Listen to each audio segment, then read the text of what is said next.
O vídeo de hoje é muito importante para você que está quase aposentando ou que já começou a pensar em aposentadoria, mas ainda não atingiu os requisitos para conseguir o benefício.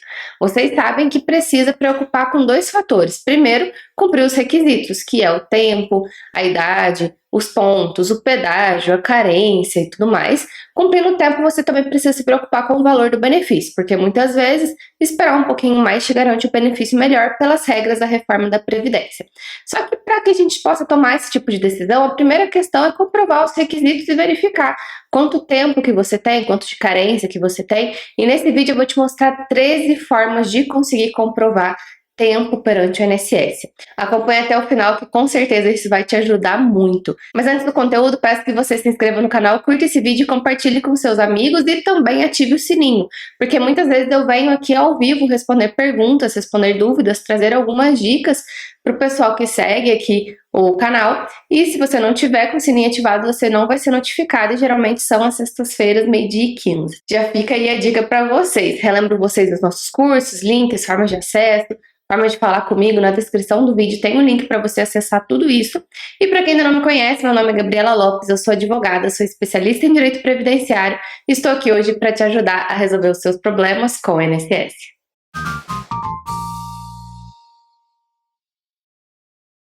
Sem mais delongas, vou trazer para você então as 13 formas de você comprovar tempo perante o INSS. A primeira delas é através da sua carteira de trabalho. A carteira de trabalho, quando não tem rasura, está totalmente correta, de acordo com os vínculos, um atrás do outro, após a emissão, e de preferência que também tem uma segunda prova, como RAIS e CAGED, o INSS não pode negar. Então essa é a sua primeira prova, a que é mais utilizada. Nós também temos os carnês de pagamento, e esse entra como a segunda dica. Você pode pagar INSS como autônomo ou como facultativo, por exemplo. A questão é que você pode utilizar aqueles carnezinhos laranja, que muitas pessoas preenchem à mão. Antigamente era muito comum, né? Principalmente antes de 2004, os sócios pagavam aí os carnês separados da empresa, e então muitas pessoas têm carnê e muitas vezes isso não aparece no INSS. Então vocês podem utilizar os carnês de pagamento, que aí você paga como facultativo, como contribuinte individual, como autônomo, depende da época ali que tinha uma denominação diferente, mas esses carnezinhos laranjas, ou então os emitidos pela internet com código de barras, têm validade e você pode contar, desde que os pagamentos não tenham sido feitos em atraso, ou se foi feito em atraso, esteja dentro do período de qualidade segurada. A gente tem que tomar esse cuidado quando a gente fala de carência e carnês de pagamento, e principalmente que você tenha pago no código correto, né? Para fim de aposentadoria, por idade ou por tempo de contribuição, pode ter uma diferença nesse código de pagamento. Então, a gente tem que ter cuidado, mas a princípio, né, eles precisam contar, sim, como tempo de contribuição e carência. O terceiro são as guias GPS da empresa. Antes de 2004, o sócio pagava o imposto da empresa separado dos carnês de pagamento. Então, depois de 2004, unificou tudo na guia GPS da empresa.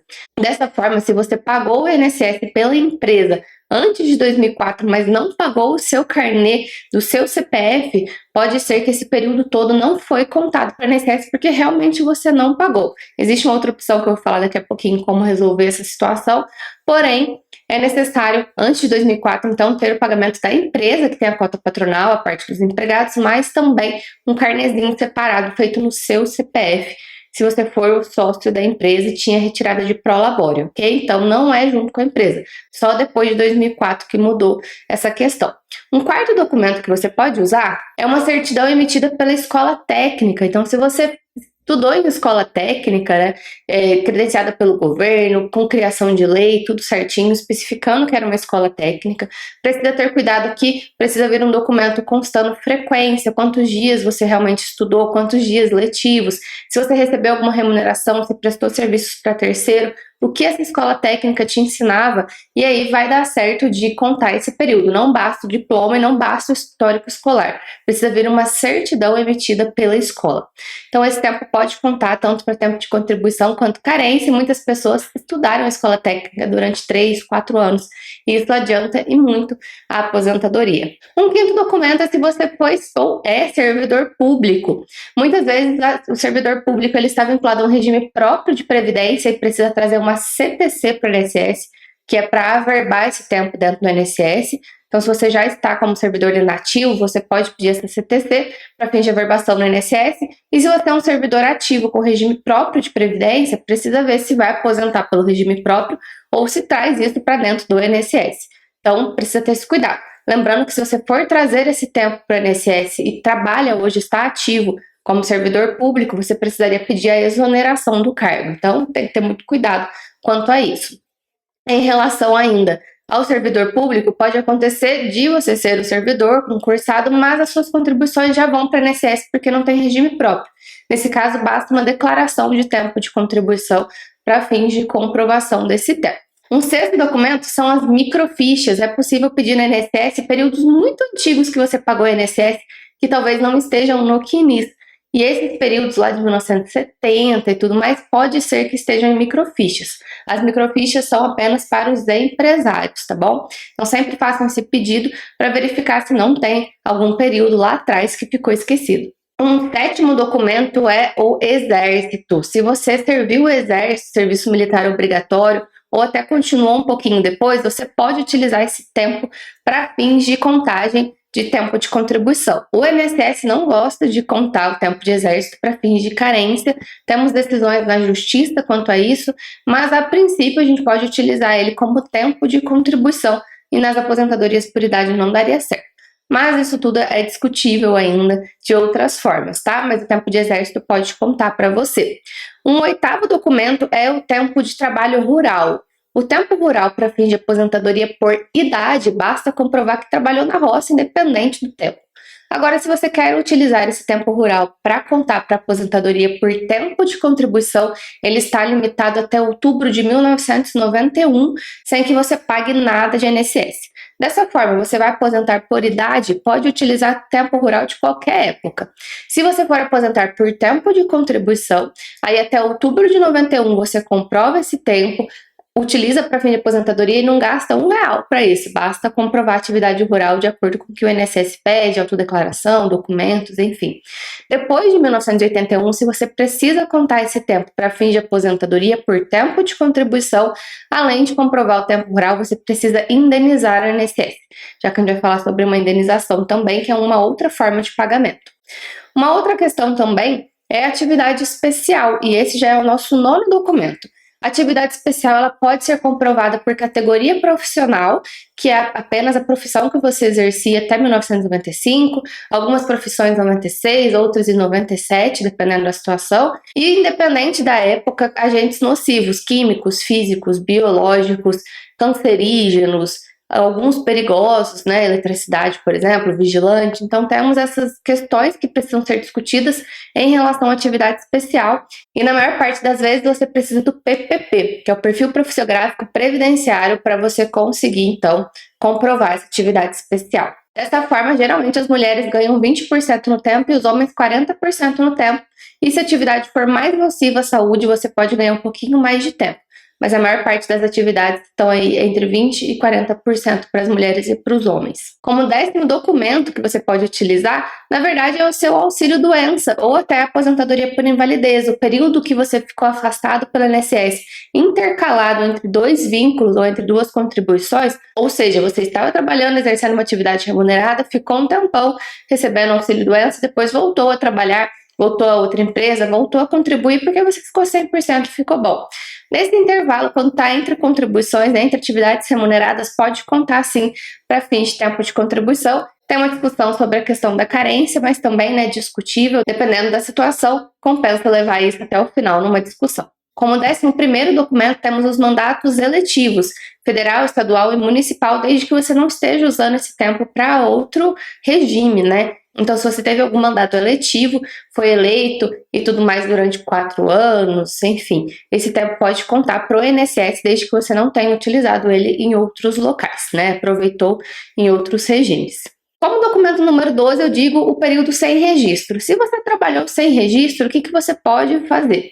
Primeiro, precisa verificar de quem que era a obrigação de pagar INSS, no caso que era do empregador. Então, se você consegue comprovar o vínculo de empregado, realmente natureza de empregado, onerosidade, que você trabalhava todos os dias no horário fixo, que você recebia ordens, recebia um salário por isso, e era realmente um empregado, a obrigação de pagar INSS, de fazer o registro, era do empregador. Então, você pode comprovar a atividade através de documentos, através de testemunha. Só testemunha não serve, tá? Precisa ter documentos.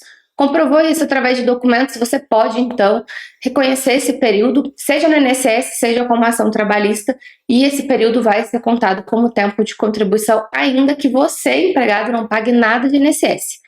Se você não conseguir comprovar os seus salários, vai ser considerado salário mínimo.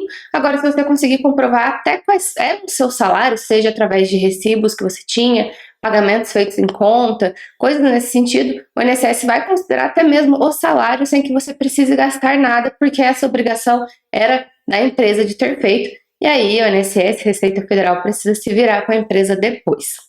E isso é diferente da nossa última questão, que seria o nosso 13º documento, que é quando o empresário, o autônomo, o empregador não paga INSS para si próprio. Por quê? Porque nesse caso a obrigação de pagar o INSS é da própria pessoa que deixou de fazer, né? Do próprio dono da empresa, ele deixou de pagar o próprio INSS. E nessa situação, não consegue simplesmente comprovar a atividade sem efetuar uma indenização. Essa indenização não conta para fins de carência, tão somente para tempo de contribuição. Então tenha cuidado se você está utilizando essa indenização para fins de chegar nos 15 anos de uma aposentadoria por idade. Não pode, tá? É só para tempo de contribuição. E essa indenização é um pagamento diferenciado. Você paga uma porcentagem baseada em todas as suas contribuições. Então, quanto maior for o valor das suas contribuições, melhor for a sua média, maior vai ser também o valor da indenização. A gente precisa ter muito cuidado com isso. E antes de 96 não tem juros e multa, mas depois de 96 tem um juros de 50%, uma multa de 10%. E o valor da indenização é de 20% da sua média. Então, é uma indenização um pouquinho cara, tá? A gente não pode simplesmente gerar essa indenização e esperar que seja pago se o benefício não vai contar, se esse período não vai contar para fins do seu benefício. Mas o INSS muitas vezes gera guia porque você está reconhecendo que deve e não pagou, e depois não conta. Então tem que ter muito cuidado quando faz esse pedido, tá bom? Se pedir no INSS, ele vai gerar guia, mas não vai contar para sua aposentadoria muitas vezes. Tem que ter cuidado. Nesse ponto, vocês precisam de um especialista para te ajudar. Relembrando que não basta simplesmente chegar lá e pedir para indenizar. Você precisa comprovar que exercia uma atividade e que deixou de pagar a INSS. Então você está assumindo uma carga tributária que você não efetuou, né? Um pagamento de tributos que você deixou de fazer. Por isso que o INSS vai sempre gerar guia, mas nem sempre isso vai gerar reflexo para sua aposentadoria. Então aqui foi só para vocês terem um norte de cada um desses documentos, né? São 13 documentos essenciais, a gente já pergunta para o cliente logo no início e verifica dentro de um planejamento previdenciário se é possível, quanto que ficaria, qual que é o valor dessa indenização, se compensa, se não compensa, se vai fazer diferença no benefício ou não, e trazendo novas orientações, né, para os clientes do escritório, mas essas são as principais perguntas que a gente faz logo no início e não pode faltar nunca, porque às vezes 1 mês, 2 meses, 3 meses faz uma diferença enorme no planejamento previdenciário. Espero ter esclarecido para vocês.